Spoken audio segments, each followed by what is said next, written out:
isu-isu yang lagi update di bangsa kita ini. Yang karena ini di DPR sering diserang. Ya, bersama saya masih dengan Zainal Abidin dari Anal Demokrasi, ya kan? Ini membahas soal bagaimana masyarakat ketika mengkritisi DPR itu, kalau menurut saya agak-agak berlebihan. Bakal mengatakan mau dijual berapa 500 ribu gopek lah segala macam. Ya, menurut Anda gimana tuh sikap masyarakat kayak gitu tuh? Iya, seharusnya memang masyarakat, memang kita ini negara demokrasi, Iya, bebas lah menyampaikan lumrah ya. Tapi kan tentu juga harus ada, maksudnya kritik itu harusnya dilandasi dengan pikiran yang rasional juga. Dan bukan hanya rasional, tapi juga harus ada solusi yang diberikan. Seharusnya seperti itu. Nah, ya silakan aja, misalnya, maksudnya kita tidak bermaksud melarang siapa-siapa ya, silakan saja berkomentar, tapi sebaiknya semua komentar-komentar yang dikeluarkan juga harus bisa dipertanggungjawabkan, ada rasionalisasinya, ada penjelasannya yang masuk akal, bukan hanya sekedar mengeluarkan statement-statement yang kemudian juga justru bisa menimbulkan kegaduhan baru seperti itu. Ya, karena kan DPR ini kan rumah rakyat juga. Berarti kamu ketika kamu menyampaikan seperti itu, berarti Anda menyebutkan itu rumah Anda. Kan di DPR ini kan banyak cara untuk menyampaikan aspirasi, sampaikan, tulis segala macam kan. Dan ketika kemarin proses kan bisa saja datang ke DPR, bahkan menemui fraksi-fraksi. Mungkin dari dapil Anda ada anggota DPR, ya temuin dia, sampaikan kerja ketemu, bahas itu. Banyak cara daripada menyampaikan kalimat-kalimat. Bahkan ada yang begini nih, anggota DPR terus dia buat memek itu lagu masa doa masuk WC itu kan aduh mana gitu, makanya banyak setan, terus kenapa harus lempar jumper kayak gitu, itu mungkin aduh itu berlebihan banget itu. Menurut lo gimana? Nah, ya kalau menurut gua sih pertama kan kita harus memahami juga bahwa di DPR juga ini banyak orang yang baik juga, sangat banyak kita lihat anggota DPR yang dengan sangat vokal membela kepentingan rakyat, sangat banyak. Mungkin yang tampil di TV itu hanya beberapa, tapi yang tidak tampil di TV itu lebih banyak lagi jumlahnya juga. Apalagi dengan anggota DPR sekarang ini jauh lebih bagus. Ya, nah, oleh sebab itu tidak tepat juga kalau kita memandang DPR ini sudah rusak semuanya. Itu saya pikir cara pandang yang juga itu sifatnya menggeneralisir lah, dan itu tidak tepat sebenarnya. Kita harus terbuka juga melihat bahwa DPR ini sangat banyak orang-orang baik yang kemudian tanpa kenal lelah memperjuangkan aspirasi rakyat, memperjuangkan aspirasi masyarakat yang diwakilinya. Bahkan kadang mereka juga berhadapan dengan berbagai macam tekanan, tapi tetap berdiri untuk membela kepentingan. Kalau disebutkan di lembaga DPR itu kan lembaga politik, pasti berat lah, karena sini di luar saja politiknya berat, di organisasi aja berat, apalagi di DPR. Tapi bisa dinamikanya berjalan dengan baik, tidak ada yang, bahkan di luar sana di pemerintahan ada kasus-kasus yang ini tapi tidak seheboh di DPR sih sebenarnya. Atau mungkin DPR perlu buzzer juga kali, seperti yang di istana sana tuh, gimana ini? Kan Anda tahu kan kalau istana punya buzzer? Iya, istana punya buzzer, sangat lihat. Kalau DPR? Kalau DPR tidak ada kelihatan. Ya ada, malah dicecar terus. Ya, makanya tidak ada ketika itu tidak ada semacam kelompok pembela. Ya, pembela buzzer. Mungkin jangan kita ini bisa, wah jangan ini saya sama Anda nih buzzer. Enggak, kita ingin mendudukan persoalan. Ya, banyak korupsi sebenarnya itu bukan di DPR, di lembaga pemerintahan itu banyak loh. Banyak suka itu baik pemerintahan, ya kan, di birokrasi segala macam itu di daerah, tapi kenapa ya? Aneh ya. Nah, kalau menurut saya sih pertama karena DPR ini menjadi lembaga yang sangat seksi, menjadi pusat perhatian, sehingga hal-hal yang kecil itu bisa menjadi sekian puluh kali lipat lebih besar. Dibandingkan misalnya di luar sana ada peristiwa-peristiwa yang jauh lebih besar, tapi karena nggak seksi akhirnya nggak. Saya ketawa karena mungkin jangan-jangan karena nggak ada buzzer. Kali sana kan ada buzzer, karena buzzer itu kan cenderung itu membela ya. Kita bicara di medsos kan, kacau banget semua. Sementara untuk membela DPR hampir dibilang nggak ada. Iya, nggak ada sama sekali. Nah, tapi kalau saya tapi di komentar unik saya ini cuma takut dibully juga gitu kan. Tapi ini sebenarnya juga sangat mencerminkan kedewasaan para anggota dewannya, bahwa anggota dewan biasa kan orang politik biasa lah ya. Mereka sangat dewasa menyikapi setiap kritikan. Mereka kemudian tidak berpikir bahwa harus membuat semacam kelompok pembela. Itu artinya anggota dewannya sangat dewasa dan menyerahkan sepenuhnya kepada masyarakat untuk memberikan penilaian, walaupun juga masyarakat juga kadang tidak sepenuhnya objektif menilai DPR. Jadi menurut saya justru dengan ketiadaan buzzer ini menunjukkan juga kualitas anggota DPR itu sudah sangat matang. Sudah sangat siap ya menghadapi. Beda dengan istana sana yang punya buzzer, berbeda dengan pemerintah yang ada buzzer. Ya, kalau misalnya masih mengandalkan buzzer itu berarti artinya tidak sepenuhnya siap untuk berdinamika dengan masyarakat. Itu justru menjadi poin positif. Ini yang menariknya nih, ya karena DPR tidak mempunyai buzzer berarti bahwa DPR memang sudah siap dan DPR memang apa adanya atau apa tadi bahasanya, itu menarik sekali tuh. Nah, jadi kalau ya bahkan kan saya dalam salah satu pejabat dari KSP itu kan pernah mengatakan bahwa buzzer itu adalah sebuah fenomena biasa dalam negara demokrasi. Tapi kan tidak semua yang biasa itu positif. Maksud saya gini loh. Kita kan sudah lazim mendengar pernyataan bahwa sebuah kejahatan yang terus diulang-ulang itu lambat laun akan dianggap biasa dan lambat laun lagi akan dianggap sebagai suatu hal yang benar. Nah, pertanyaannya adalah ketika buzzer itu dikerahkan untuk membela kebijakan-kebijakan yang tidak pro rakyat, lalu kemudian karena sudah sering terjadi lalu dianggap sebagai hal yang biasa, apakah akarnya itu memang itu merupakan suatu hal yang benar? Kan artinya itu bukan hal yang benar sesungguhnya. Nah, ini yang harus kita hindari. Maksud saya jangan sampai perilaku membela kebijakan-kebijakan yang salah dengan menggunakan buzzer itu dianggap sebagai sebuah hal yang lumrah, karena itu berbahaya. Kenapa? Karena membela sebuah kebijakan yang salah itu pada dasarnya merupakan bentuk penyerangan terhadap demokrasi. Karena demokrasi itu mengharuskan bahwa hukum tertinggi itu adalah keselamatan masyarakat, keselamatan rakyat. Nah, ketika misalnya kebijakan-kebijakan dikeluarkan itu tidak berorientasi pada keselamatan rakyat dan berorientasi pada keamanan rakyat, tapi masih saja dibela oleh buzzer-buzzer tadi, maka ini justru merupakan pembelajaran yang sangat buruk bagi demokrasi kita di Indonesia. Dan ini merupakan sebuah ancaman serius sebenarnya. Oleh sebab itu sangat miris ketika misalnya ada pihak dari pemerintah yang mengatakan bahwa buzzer itu adalah hal lumrah dalam negara demokrasi, itu justru sangat tidak mencerminkan etikat baik untuk mendorong terwujudnya demokrasi yang kuat di Indonesia ini. Karena itu sama saja membuka ruang pertarungan di mana kelompok-kelompok jahat itu dibiarkan berekspresi sedemikian rupa seenak hati di ruang media sosial kita. Kan kalau misalnya kita lihat para buzzer itu kan pertama menyerang bayi buta, yang kedua tidak punya argumentasi yang jelas, yang ketiga kan sangat jelas sekali bahwa itu pesanan. Kenapa? Karena itu selalu satu frekuensi loh kalau misalnya kita lihat.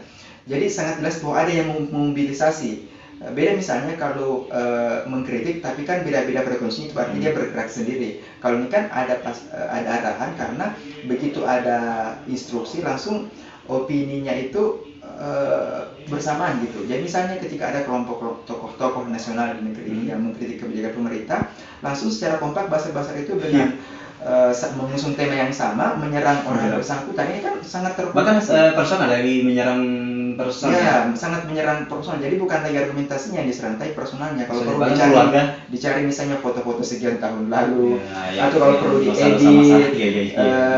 Ini kan itu apa, penghancuran karakter, dan itu sangat-sangat ya untuk demokrasi kita. Siapa misalnya yang menjamin bahwa mereka hari ini yang berkuasa tidak punya keburukan di masa lalu? Kan tidak ada jaminan, hanya saja mungkin itu tidak terbongkar saja ke mungkin ada tahu, tapi mungkin dia nggak punya buzzer kali ya. Iya, mungkin orang ini tahu tapi dia tidak punya instrumen untuk membongkar keburukan itu kan. Ya, kalau Anda sendiri di beberapa negara ada nggak sih contoh satu negara yang punya buzzer? Negara kayak Amerika Serikat ada kayak sekarang di Donald Trump ada buzzernya nggak? Iya, sebenarnya Amerika kan sering dirujuk sebagai negara demokrasi nomor 1 di dunia. Ya, kalau misalnya juga kita fair melihat kondisi perpolitikan di Amerika, buzzer juga berlaku di sana. Bagaimana misalnya Donald Trump yang sangat didukung oleh kelompok kulit putih itu juga mengerahkan buzzer juga untuk membela kebijakannya. Nah, inilah mungkin yang dimaksudkan oleh salah satu dari anggota KSP, itu merupakan fenomena yang biasa. Nah, masalahnya adalah Amerika walaupun dia selalu identikan sebagai negara demokrasi nomor 1 dunia, terbesar di dunia, bukan berarti bahwa semua perilaku yang terjadi dalam ruang demokrasinya di sana itu benar semua. Tidak juga, banyak juga yang. Tapi etika politik di sana kan lebih bagus dibandingkan etika politik di Indonesia, sehingga mungkin salah satu alasan tidak bisa disamaratakan. Iya benar, kalau dari sisi kematangan berpolitik dan kematangan berdemokrasi, orang di sana memang lebih menghargai perbedaan, menghargai pendapat. Tapi kalau kita berbicara apakah juga di sana ada buzzer, ada juga buzzer yang ya. digerakkan. Cuma kan orang-orang di sana tidak seribut dengan kita karena mereka emang kan alam berpikirnya itu sudah terbiasa menerima perbedaan sejak dari kecil. Tapi ya belakangan ini memang juga polarisasi di Amerika sendiri itu semakin menguat antara kelompok kulit putih dan kelompok kulit hitam. Indikasinya jelas beberapa kerusuhan bermotif ras yang belakangan ini terjadi, mulai dari yang Black Matter dan ada lagi yang terbaru yang ditembak itu, yang semuanya menyudutkan kulit hitam, itu kan menyulut demonstrasi besar-besaran sampai Trump sendiri harus mengerahkan tentara untuk meladeni para demonstran itu, dan itu skalanya demonstrasinya skalanya besar untuk ukuran seperti Amerika. Itu berarti bahwa di negara demokrasi terbesar seperti Amerika saja perbedaan yang tidak dikelola dengan baik itu justru bisa berujung pada tindakan-tindakan rasialis. Apalagi misalnya di Indonesia yang bisa dikata belum sepenuhnya matang berdemokrasi, tapi kemudian berupaya untuk menyikapi perbedaan itu dengan cara-cara yang tidak benar, dengan cara-cara yang tidak tepat. Jadi perbedaan itu kemudian bukannya didialogkan, tapi berusaha untuk diamputasi, atau kelompok-kelompok yang berbeda itu berusaha untuk dibungkam dengan berbagai macam cara, dengan mengerahkan buzzer salah satunya. Ya, kembali ke DPR sendiri yang sering dibully yang luar biasa, bahkan seolah-olah DPR itu tidak punya kebaikan. Padahal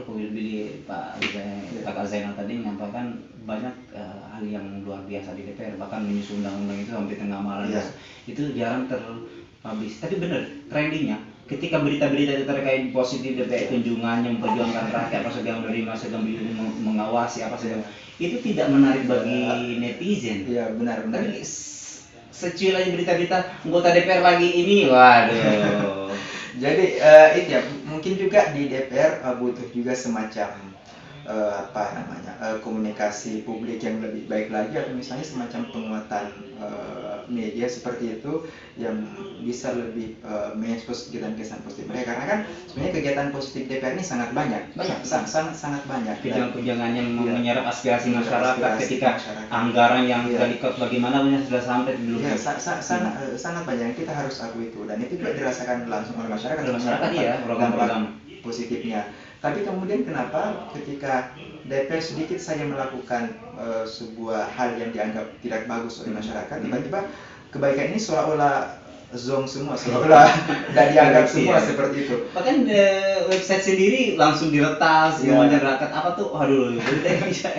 Nah itu juga sebenarnya ininya, karena jadi kalau menurut saya memang masyarakatnya harus lebih objektif juga melihat DPR. Jangan misalnya hanya yang buruknya saja yang dilihat. Lihatlah juga hal-hal baik yang dilakukan oleh DPR. Ada sangat banyak hal-hal baik yang dilakukan oleh DPR. Mulai dari memperjuangkan undang-undang yang pro rakyat, kan banyak juga undang-undang pro rakyat yang dikeluarkan oleh DPR. Tapi memang itu tidak, pemberitanya tidak heboh karena dianggap karena positif atau berita-berita positif itu dari DPR itu tidak menarik bagi. Ya, kenapa sih sebenarnya tidak menarik ya?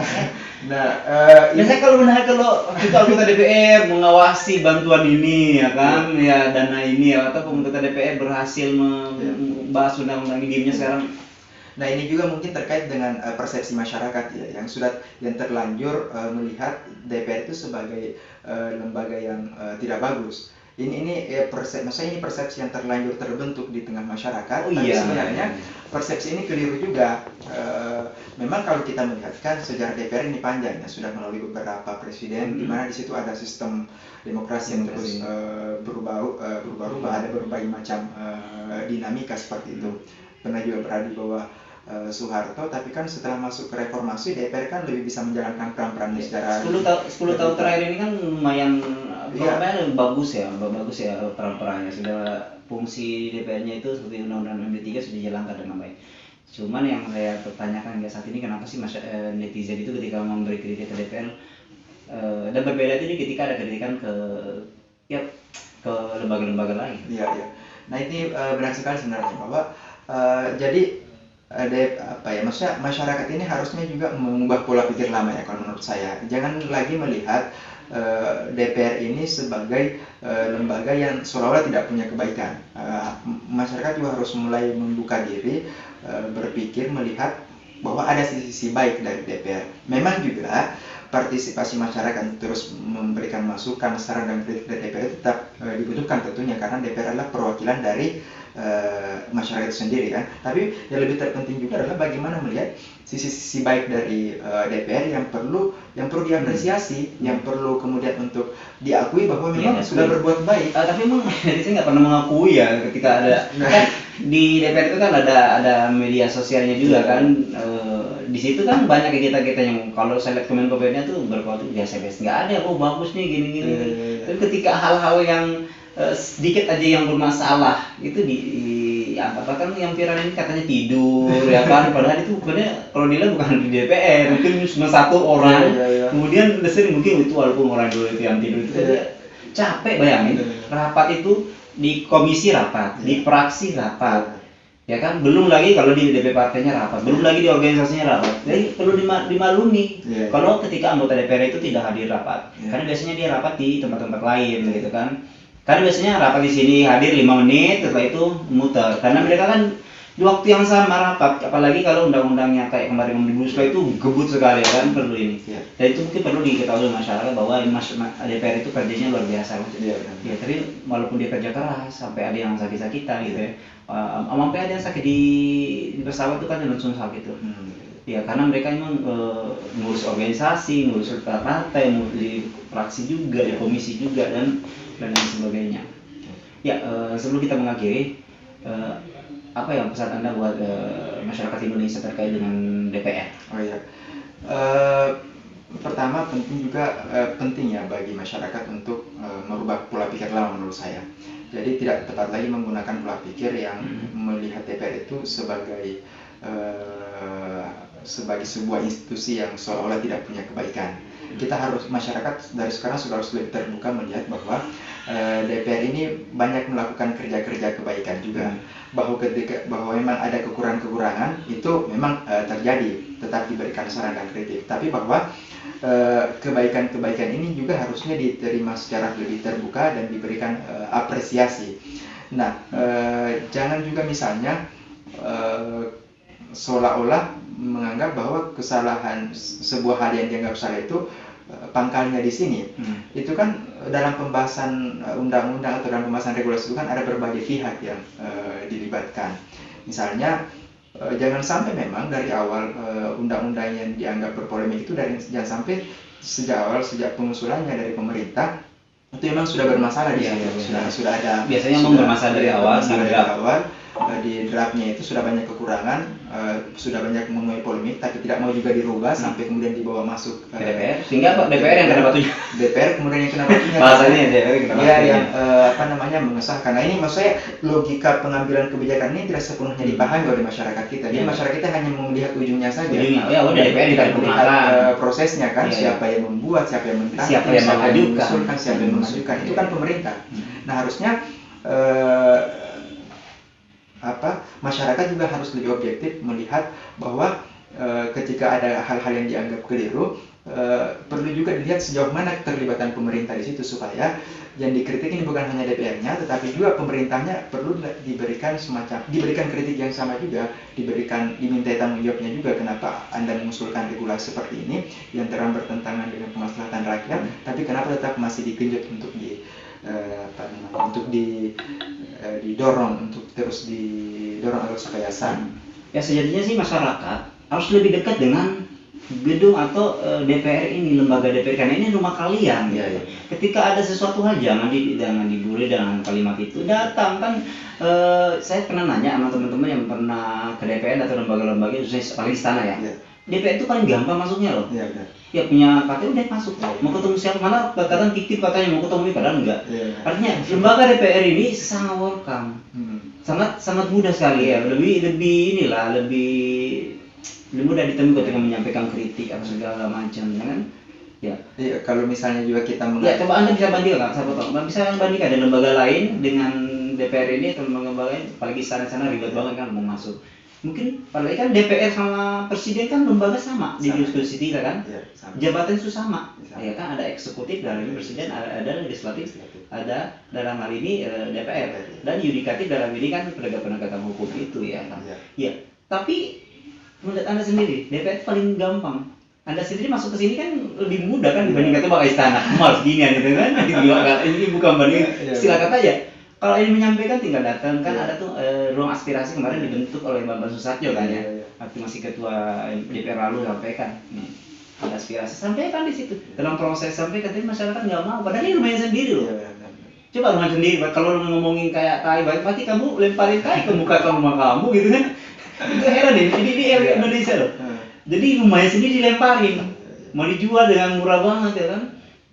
Iya, jadi memang sih sebenarnya dari semua lembaga negara ya, semua lembaga yang ada, ya legislatif ini yang paling mudah diakses, tidak ribet, dan di sini juga orang bebas bersuara apa saja, Iya. Bebas mau menyampaikan kritik juga di sini bebas, dan tidak ada halangan sama Mau sekali. demo silakan. Mau demo silakan, mau apa silakan. Mau menyampaikan. Iya, cuma misalnya kita bandingkan dengan lembaga-lembaga lain. Istana atau misalnya, istana lah yang lembaga ini atau seluruh lembaga kementerian. Kementerian. Belum tentu Anda bisa masuk hanya dengan modal KTP misalnya. Enggak. Belum tentu, akan ada banyak pertanyaan, mau ketemu siapa, macam-macam lah. Ini harus ada pemeriksaan. Itu artinya ini rumah kita gitu loh. Iya. Tapi memang masyarakat atau Indonesia itu belum nyadar, ini rumah lu gitu loh. Iya. Saya tuh kalau saya baca berita ini orang nggak paham nanti dengan konstitusi bahwa ini rumahnya dia sendiri, Iya. rumahnya diberakin gitu.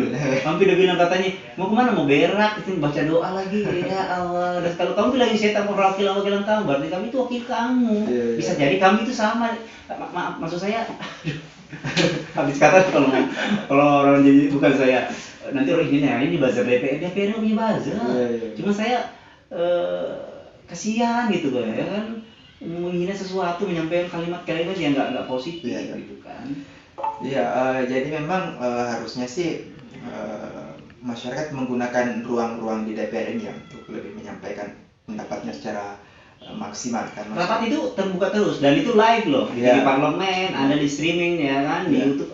Lengkap, lihat semua prosesnya. Iya, dan itu kan bisa dipantau. Nggak ada lembaga yang terbuka selain ini kan.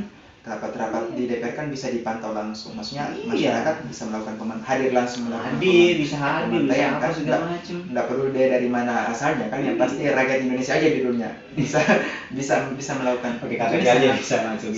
Sangat terbuka sebenarnya itu. Nah, harusnya sih ini diapresiasi ya, maksudnya ini sebuah kemajuan luar biasa, di mana kalau kita bukan berarti terlalu besar, tapi memang fakta bahwa kalau misalnya mana ada lembaga negara di Indonesia ini selain di DPR yang bisa seperti itu, maksudnya yang bisa rapat-rapatnya itu, semua rapat-rapatnya itu memungkinkan masyarakat untuk hadir langsung di situ, walaupun di rumah ya kan, dan mengakses langsung apa perbincangan di situ. Kalau yang lain kan palingan yang bisa hadir ya hanya pejabat segitu saja. Kalau Anda bukan pejabat, Anda mau masuk, ya tunggu dulu. Wah, itu artinya bahwa DPR ini ngomongin peran transparansi dan membahas itu budgeting ya kan, apa itu legislasi ya. Cuman yang saya pikir heran ini kenapa mereka sudi banget nih, mau menyampaikan kalian mau jual lah kan segala macam. Sampai mau minum baju murah ya, astagfirullahaladzim. Kamu jangan bawa agama lah, karena menghina negara apa rumah kamu sendiri. Ini kalau saya nanya, ini kamu anggap DPR ini rumah kamu atau rumah siapa? Iya, DPR ini rumah kita lah, rumah seluruh rakyat Indonesia. DPR, karena bagaimanapun DPR ini merupakan. Ketika kamu menghina rumah kamu gimana?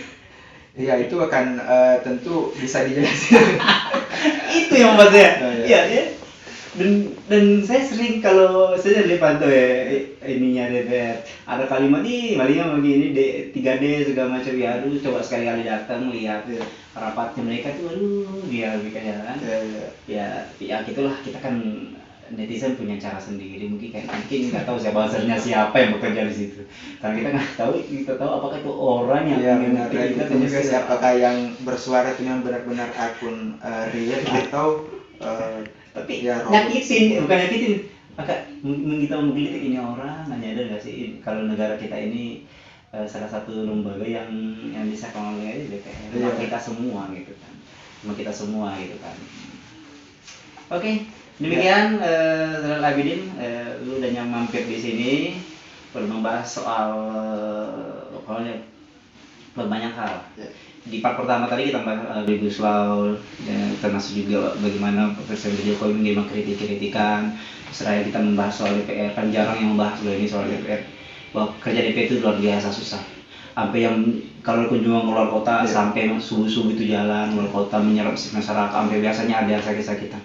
Dan anggota DPR nggak ngeluh karena apa? Rata-rata aktivis kita udah maafkan dia maaf apa? Pada saya dengarkan paling banyak ya biasa lah kalau gitu di televisi. Kita itu besar karena ada dari kritikan. Itu bagus, tapi kalau ada kalimat-kalimat kayak dijual lah, melempar jumrah lah, katanya mau berak tuh, itu yang membuat saya, aduh ini orang nggak tahu konstitusinya, yang menghina sendiri rumahnya sendiri. Tadi saya bilang tadi, ketika Anda melempari rumah kamu, gimana perasaan? Oke. Ya, terima kasih. Ya, sama-sama. Gue juga berterima kasih banget udah diundang ke sini dan menyampaikan pandangan-pandangan.